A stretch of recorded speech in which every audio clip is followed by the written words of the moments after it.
Praise the Lord. Welcome to MPT Ministry.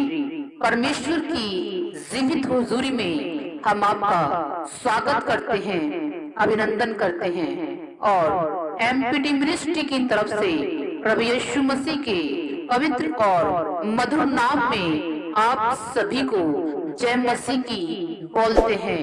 मेरे अजीजों, प्यारे भाइयों और बहनों, आज स्पेशली परमेश्वर ने आप सब जो भी इस प्रार्थना को सुन रहे हैं उनसे बात करने के लिए बोला है। जो भी इस वीडियो को सुन रहे हैं, स्पेशली परमेश्वर ने आज एक मैसेज, एक वचन आपको बताना बोला है। एक मैसेज के द्वारा परमेश्वर आपके जीवन को बदलना चाहता है।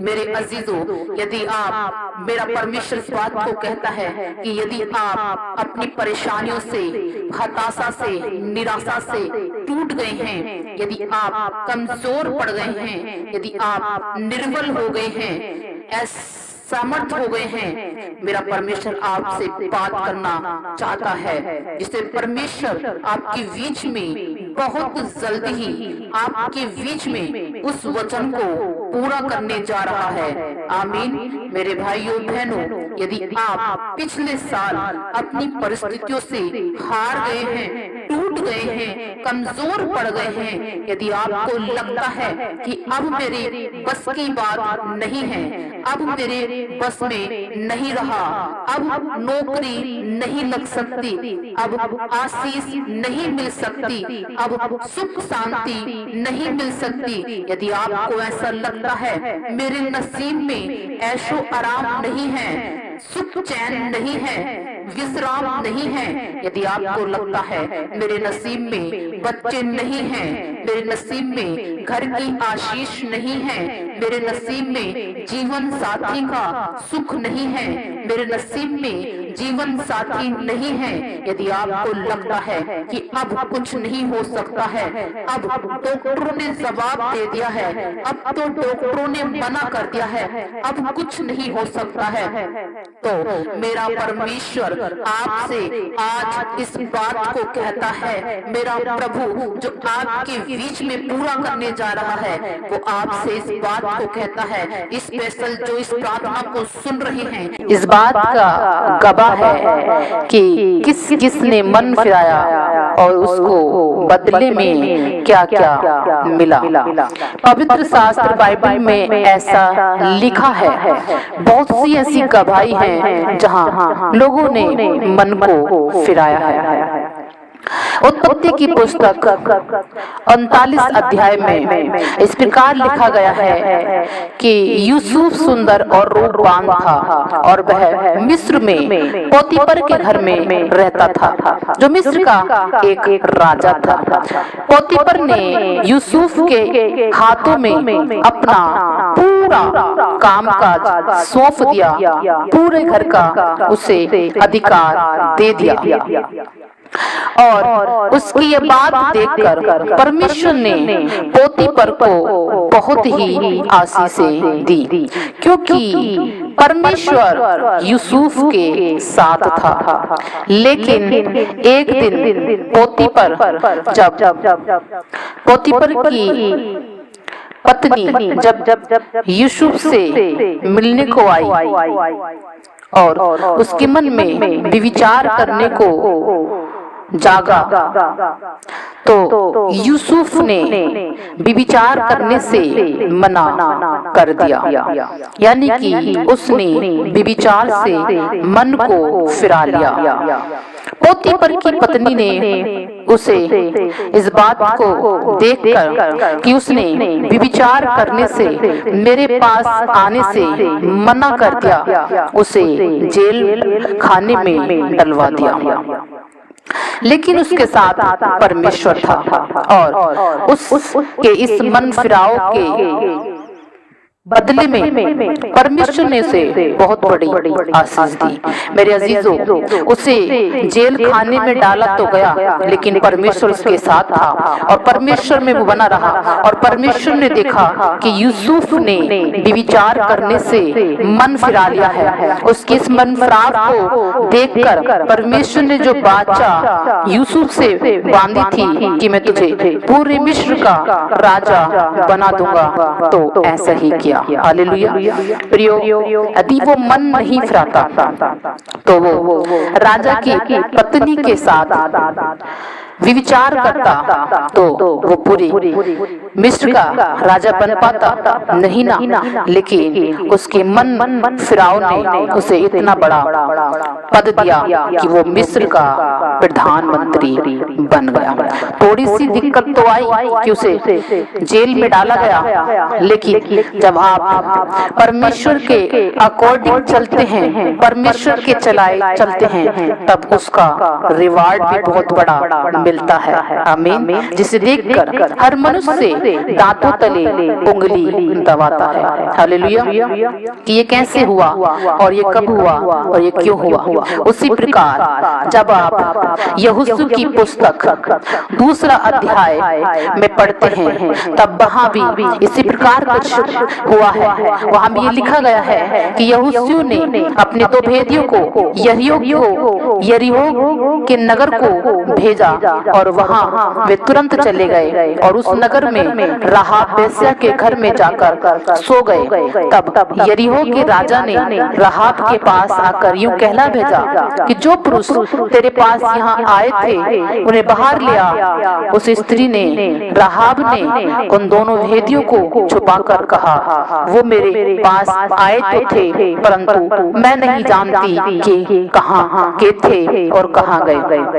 तब यरीहो के राजा वहां से चला गया और भेदियों ने राहाब से कहा 4 पथ में, यदि तू हमारी इस बात को किसी पर प्रकट ना करे तो तुम्हारे प्राण के बदले हमारा प्राण जाए और हम तेरे साथ कृपया और सच्चाई से बर्ताव करेंगे।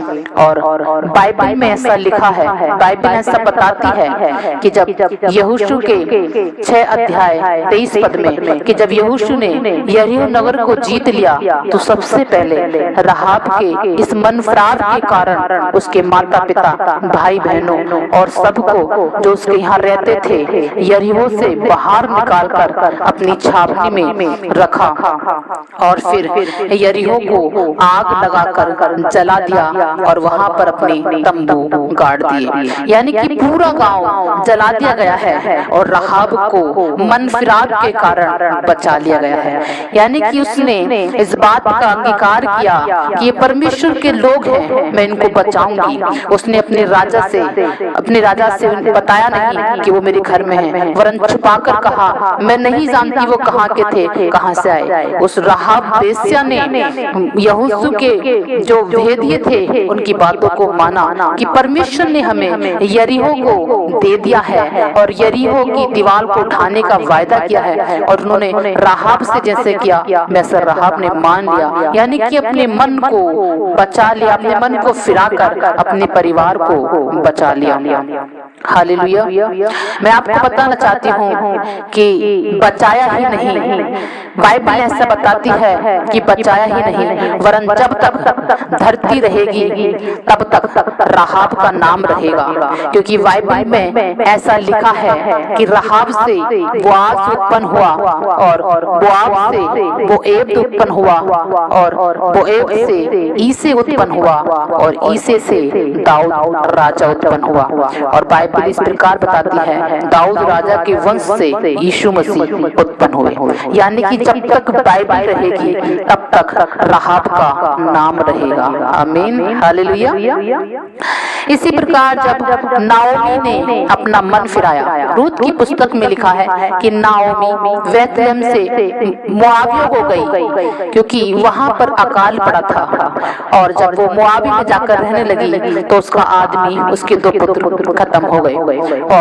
और जब वहां पर उसके पुत्र मोआब में खत्म हो गए तो उसने कहा, उसने अपने मन को फिराया, उसने कहा मैं अपने देश, अपने नगर, अपने कुटुंब को लौट जाऊंगी। उसने वहां से मन को फिराया, जो परमेश्वर का दिया हुआ देश नहीं था, तो उसने अपने मन को वहां से फिराया और उसने कहा मैं अपने देश को लौट जाऊंगी। तो उसकी बहू रूत ने भी मन फिरा लिया और कहा जहां तू जाएगी वहां मैं भी जाऊंगी। तेरा परमेश्वर मेरा परमेश्वर होगा, जहां तू मरेगी वहां मैं भी मरूंगी। तेरे लोग मेरे लोग होंगे। तो मेरे प्रियो, बाइबल ऐसा बताती है कि जो कुछ नाओमी का था, जो कुछ उसने खोया था, जो कुछ उससे चला गया था, लुट गया था, वो सब मन फिराव के कारण सब कुछ वापस मिल गया। रूत के मन फिराव के कारण, जो उसने अपनी सास की बात को माना, उस रूत के कारण उसका सारा खोया हुआ वापस लौट आया और रूत के वंश से ही यीशु मसीह पैदा हुए। हालेलुया। मेरे प्रियो अजीजों, पूरी बाइबल में सब ने मन फिराया है और सबको परमेश्वर ने आशीष दी है, तभी तो उनका नाम इस बाइबल में जिक्र किया गया है। प्रभु यीशु मसीह ने सबसे पहला प्रचार भी यही तो किया है, मन फिराओ, मन फिराओ, क्योंकि स्वर्ग का राज्य निकट है। इसी प्रकार पर मरकुस 1 अध्याय 15 पद में यीशु मसीह कहते हैं मन फिराओ और सुसमाचार पर विश्वास करो। कितने ऐसे हैं जो उड़ाऊ पुत्र का दृष्टांत जानते हैं, जो मेरे और आपके जीवन पर आधारित है, क्योंकि वहां पर इस प्रकार लिखा गया है लूका की पुस्तक 15 अध्याय 11 पद में कि एक मनुष्य के 2 पुत्र थे, उनमें से छोटे वाले ने अपनी आधी संपत्ति पिता से लेकर दूर देश को चला गया और वेश्या में व्यभिचार में सारी संपत्ति उड़ा दी। जब कंगाल हो गया तो स्वर्ग के आगे का खाना खाने लगा, स्वरों को चराने लगा। लेकिन जैसे ही उसे याद आया कि कितने ही सेवक मेरे पिता के घर में ऐसे ही मुफ्त में खाना खाते हैं, अब मैं उठकर अपने पिता के पास जाऊंगा और मैं उससे माफी मांगूंगा और एक सेवक के रूप में, एक मजदूर के समान रहूंगा। जैसे ही उसने अपने मन में इस बात को सोचा और अपने घर को चलने लगा, तो वो अपने घर पहुंचने से पहले अभी कुछ दूरी पर ही था कि उसके पिता ने देखकर उस पर तरस खाया और तोड़कर उसे गले लगाया और बहुत चूमा और अच्छे से अच्छा वस्त्र पहनाकर, हाथ में सोने की अंगूठी पहनाकर, पैरों में जूतियां पहनाकर और अपने दासों से कहा पला हुआ बछड़ा लाकर पकाओ कि हम खाएं, आनंद मनाएं। मेरा बेटा जो मर गया था जी गया है, जो खो गया था वो मिल गया है। आमीन। प्रियो, यही तो कारण है आज संसार का कि आज परमेश्वर मनुष्य को उत्पन्न करता है, आशीष से देता है, लेकिन मनुष्य संसार में खो गया है। और जैसे ही आप मन फिराते हैं तो परमेश्वर पता क्या कहता है, स्वर्ग में आनंद मनाओ। हालेलुया। आप सोचिए, अगर ये अपना मन नहीं फिराता तो क्या जिंदा रह पाता, क्योंकि वहां तो कंगाल हो गया था और कुछ भी नहीं था इसके पास, और यह तो मजदूर के रूप में अपने घर में आया था, लेकिन इसके पिता ने बहुत चूमा क्योंकि उसका पुत्र था। इसी प्रकार यदि आप अपना आज ही मन फिराते हैं तो परमेश्वर आपको बहुत आशीष देगा, बशर्ते अपने पूर्ण मन से फिरें परमेश्वर के कदमों पर। अधूरा नहीं, पूरा मन आप परमेश्वर की ओर लगाएं। ये नहीं कि एक बार अंगीकार कर लिया फिर दूसरा के आप विचार करने लगे, ना तो इधर के रहेंगे ना तो उधर के रहेंगे। जो कहावत लिखी गई है आप सबने सुनी होगी कि अधजल गजगरी छलकत जाए। हालेलुया। यानी कि अधूरा ज्ञान आपको बचा नहीं सकता। इसलिए मेरे भाइयों बहनों, जब आप प्रभु यीशु मसीह में आ गए हैं तो पूरा ही आ जाइए। एक पैर मसीह में और एक पैर संसार में रखोगे तो वहीं के वहीं गिर जाओगे। एक कदम भी आप आगे नहीं जा सकते, क्योंकि दो पैर जब दो अलग अलग नाव में होंगे तो आप बीच में डूब जाएंगे। हालेलुया, कभी भी आगे नहीं बढ़ पाएंगे। आमीन। इसलिए जब भी गुस्सा आए प्रभु यीशु मसीह के क्रूस को देखें, जब भी नशे करने को मन करे प्रभु यीशु मसीह के लहू को देखें, जब भी संसार की बातें मन में आए, फालतू की बातें मन में आए, प्रभु यीशु मसीह पर गौर करें, कैसे उसने हमारे पापों को अपने ऊपर ले लिया। यदि हम जानबूझकर पाप करते ही रहते हैं या किसी को बदनाम या झूठा इल्जाम लगाते ही रहते हैं तो हम क्या करते हैं, मैं आपको बताना चाहती हूँ, हम वो करते हैं जो यीशु मसीह को क्रूस पे चढ़ाने वाले लोगों ने किया। हाँ मेरे प्रियो, हम भी वही करते रहते हैं। प्रभु यीशु मसीह के उस छल्ली शरीर पर और कीलें ठोकते रहते हैं, क्योंकि हम जानबूझकर पाप करते हैं तो हम फिर यीशु मसीह के दुखों को और दुखी करते हैं, उसके शरीर में और कीलें ठोक देते हैं, उसके दुख में और ज्यादा जख्म करते हैं। इसलिए हर एक गंदे कामों से मन फिराओ और शैतान को रुलाओ, क्योंकि जब एक मनुष्य पृथ्वी पर मन फिराता है तो स्वर्ग में बड़ा आनंद मनाया जाता है और नरक में रोना धोना होता है कि इसने अपना मन हमारी बातों से, नरक की बातों से, संसार की बातों से हटा लिया, अब इसका जीवन बच गया है। आमीन, हालेलुया। अब मैं आपको बताना चाहती हूँ कि वर्तमान में कितने लोगों ने मन फिराया है और उन्हें कितनी आशीष मिली। बाइबल ऐसा बताती है कि जितनों ने उसकी ओर दृष्टि की उतनों को परमेश्वर ने अपनी ज्योति की संतान बनाने की आशीष दी। हालेलुया।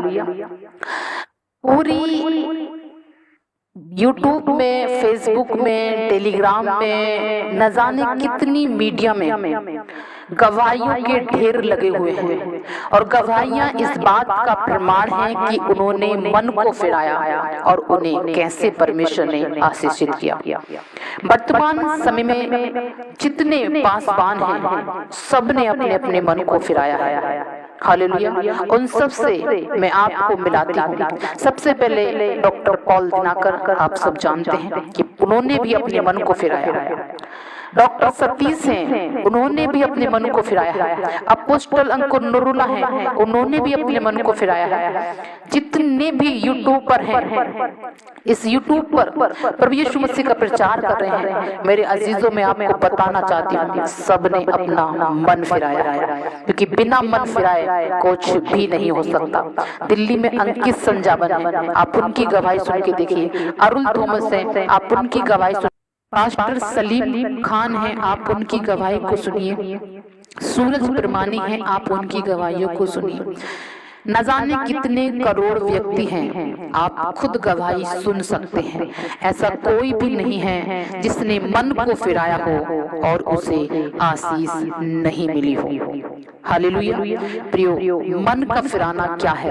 मन का फिराना है कि अब हम व्यभिचार नहीं करेंगे, अब हम पाप नहीं करेंगे, अब हम क्रोध नहीं करेंगे, अब हम नफरत नहीं करेंगे, अब हम जलन, ढा, ईर्ष्या, चोरी, बेईमानी, गलफती, जो संसार करता है, जो संसार की चीजें हैं, हम उनमें से किसी को भी नहीं करेंगे। जब आप ऐसा निर्णय लेते हैं तब आप मन फिराते हैं और आप परमेश्वर के साथ में सहभागी हो जाते हैं। यूहन्ना ने क्या कहा कि मन फिराओ अपने पापों से और बपतिस्मा लो।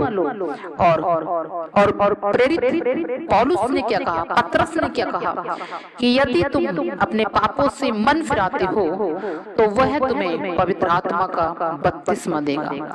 यूहन्ना ने कहा कि अपने पापों से मन फिराओ और यरदन नदी में पानी से बपतिस्मा लो। लेकिन प्रभु यीशु मसीह के क्रूस पे चढ़ाए जाने के बाद और पवित्र आत्मा को उनके लोगों पर उड़ेलने के बाद पतरस ने कहा कि मन फिराओ और पवित्र आत्मा से बपतिस्मा लो। हालेलुया। जैसे ही आप अपने गुनाह, व्यभिचार, क्रोध, नफरत से मन फिराते हैं, जैसे ही आप यीशु मसीह का अंगीकार करते हैं कि यीशु मसीह मेरे लिए क्रूस पे चढ़ा, वैसे ही आप पवित्र आत्मा का बपतिस्मा पाते हैं। आमीन, हालेलुया। इसलिए परमेश्वर से कहिए कि परमेश्वर मैं तेरा मंदिर हूँ, मेरे मंदिर में आ। परमेश्वर मेरी सोचों में आ, परमेश्वर मेरे विचारों में आ, परमेश्वर मेरे घर में आ, परमेश्वर मेरे जीवन में आ, परमेश्वर मेरे साथ आ। प्रभु यीशु मसीह मैं तेरी ही हूँ, क्योंकि तूने मुझे अपने लहू से खरीद लिया है। हालेलुया। प्रियो, मैं आपको बताना चाहती हूँ कि कोई भी चीज यदि आप 1 रुपए की माचिस भी खरीदते हैं तो उसको भी बेशकीमती जगह रखते हैं, ऐसे वैसे नीचे नहीं डाल देते, उसको आप ऊंचे स्थान पर रखते हैं। तो आप सोचिए, जब आपको प्रभु यीशु मसीह ने अपने लहू से खरीदा है, तो आपको जब आप उसका अंगीकार करते हैं कि मैं तेरा हूँ, तूने मुझे खरीदा है, तो आपको उठाकर वो कहाँ रखेगा? हालेलुया। आइए अब प्रार्थना में चलते हैं। आमीन। धन्यवाद, धन्यवाद, धन्यवाद, धन्यवाद। सामर्थी, सामर्थी, सामर्थी, सामर्थी परमेश्वर, अनुग्रहकारी, प्रेमी, दयावान, कृपालु प्रभु जी, हम आपके चरणों में आते हैं। मेरे परमेश्वर की ज्योति, जीवन की रोटी, जीवन के जल है पिता। आपको छोड़ कोई ईश्वर है ही नहीं परमेश्वर। आपको छोड़ कोई और उद्धार करता है ही नहीं परमेश्वर। आपको छोड़ कोई और मुक्तिदाता है ही नहीं परमेश्वर। हाँ मेरे प्रभु, लिखा है कि जितनों ने मुझे स्वीकार किया उतनों को मैंने परमेश्वर की संतान होने का अधिकार दिया। प्रभु, मैं आपके चरणों में आती हूँ पिता, और जितने इस प्रार्थना को सुनते हैं और ये स्वीकार करते हैं पिता, तुझे स्वीकार करते हैं, अंगीकार करते हैं पिता कि तू, हाँ मेरे परमेश्वर, इनके गुनाहों के लिए क्रूस पे चढ़ा। जितने इस बात को स्वीकार करते हैं यीशु मसीह मेरे लिए मारा गया, गाड़ा गया, क्रूस पे चढ़ाया गया पिता, उतनों को तू परमेश्वर की संतान होने का अधिकार देता है। हाँ मेरे प्रभु, जब इन्हें परमेश्वर की संतान होने का अधिकार दिया है पिता, तो आज अपने लोगों की सुधि ले, क्योंकि परमेश्वर के वंश पर, परमेश्वर के लोगों पर परमेश्वर किसी गरीबी का, क्रोध का, नफरत का, जलन का, बैर का, अंधकार की शक्तियों का, नशे का, व्यभिचार का, पाप का, जलन का कोई अधिकार नहीं है पिता। प्रभु, जितने तुझे स्वीकार करते हैं पिता, जितने तुझे अंगीकार करते हैं प्रभु यीशु, आज स्वर्ग से अपना दाहिना हाथ बढ़ा और इनके बंधनों को तोड़ दे पिता। जितने मन फिरा रहे हैं परमेश्वर तेरी ओर, जितना तेरी ओर मन को फिराते हैं मेरे यीशु, हाँ मेरे पिता, उतनों को तू अपने लहू से धोकर शुद्ध और सिद्ध कर दे पिता। हाँ मेरे परमेश्वर, अपने लहू से धोकर शुद्ध कर, अपने लहू से धोकर सिद्ध कर, अपने लहू से धोकर पवित्र कर, और अपने सलाल का बर्तन बना मेरे परमेश्वर। हाँ मेरे प्रभु यीशु मसीह, जितना अपने अपने पापों को अंगीकार करते हैं और तेरी ओर मन को लगाते हैं, मन को फिराते हैं पिता परमेश्वर, तो मैं प्रार्थना करती हूँ कि तेरी सामर्थ इनके बीच में प्रकट हो पिता।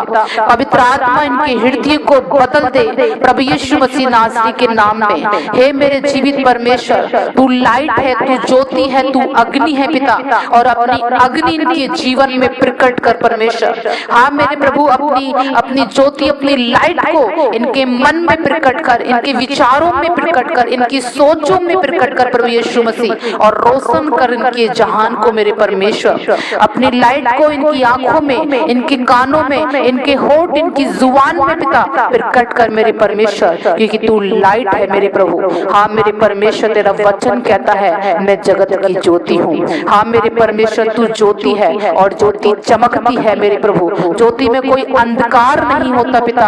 आज से ही मेरे प्रभु इनके जीवनों से ज्यादा मोबाइल इस्तेमाल करने का अंधकार मिट जाए, ज्यादा टीवी देखने का अंधकार मिट जाए मेरे प्रभु, बीमारी का अंधकार मिट जाए, नशे का अंधकार मिट जाए, गरीबी का अंधकार मिट जाए, श्रापों का अंधकार मिट जाए मेरे परमेश्वर, और तेरी रोशनी इनके जीवन में हो जाए, तेरी रोशनी इनके हर एक शरीर के बॉडी पार्ट्स में में हो जाए पिता, तेरी रोशनी इनकी नसों हड्डियों में हो जाए प्रभु, तेरी रोशनी इनके किडनी, लीवर, आंतों में, इनके पैंक्रियाज में हो जाए, तेरी रोशनी इनके सर के बालों से लेकर पैरों के नखून तक हो जाए प्रभु यीशु मसीह। तेरी रोशनी आए और ये जयवंत पाए मेरे परमेश्वर, तेरी रोशनी से ये जयवंत हो पिता परमेश्वर। हर अंधकार मिट जाए मेरे प्रभु, क्योंकि तू सामर्थ्य है। तेरा वचन कहता है कुलुस्सियों 1:13 में, देखो परमेश्वर ने हमें अंधकार के वश से छुड़ा लिया कि प्रभु यीशु मसीह के राज्य में प्रवेश कराए। आज प्रभु यीशु मसीह इन्हें अंधकार से छुड़ा मेरे पिता। हाँ मेरे प्रभु, जितने ये संसार में पड़े हुए थे, दुनियादारी में पड़े हुए थे, गलफती में पड़े हुए थे, आज से ही तेरा अनुग्रह वाला हाथ इनके जीवनों को बदल के रख दे पिता। आज से ही तेरा छीदा हुआ हाथ इनकी कहानी को लिख कर रख दे पिता परमेश्वर। आज से ही इनको गवाह बना प्रभु, आज से ही इनको उठाकर खड़ा कर परमेश्वर। मैं तेरा धन्यवाद करती हूँ पिता। हाँ मेरे परमेश्वर, मैं तेरा धन्यवाद करती हूँ। और जितनी जिसकी प्रार्थना रिक्वेस्ट है प्रभु, जिस चीज से वो छूटना चाहते हैं प्रभु, अपना सामर्थ्य इनके बीच में प्रकट कर और अपना गवाह बना। तू सामर्थ्य परमेश्वर है, तू दया का सागर है मेरे प्रभु। मैं तेरा धन्यवाद करती रहूंगी, क्योंकि तेरा वचन कहता है कि मुझको पुकार, मैं तेरी सुधि लूंगा, मैं तुझे छुड़ाऊंगा। हाँ मेरे परमेश्वर, आज जितना तुझे पुकारते हैं कि हमारी सुधि ले, तो प्रभु आज तू उनको छुड़ा, अपनी सामर्थ्य निर्बलता में सिद्ध कर पिता। हाँ मेरे परमेश्वर, तू अनुग्रहकारी है, अपने अनुग्रह में इनको उठाकर खड़ा कर। सारा आदर सम्मान आपको देते हैं, सारी महिमा आपको देते हैं, सारा गौरव आपको देते हैं। ये प्रार्थना प्रभु यीशु मसीह के नाम से पिता परमेश्वर से मांगते हैं, आमीन।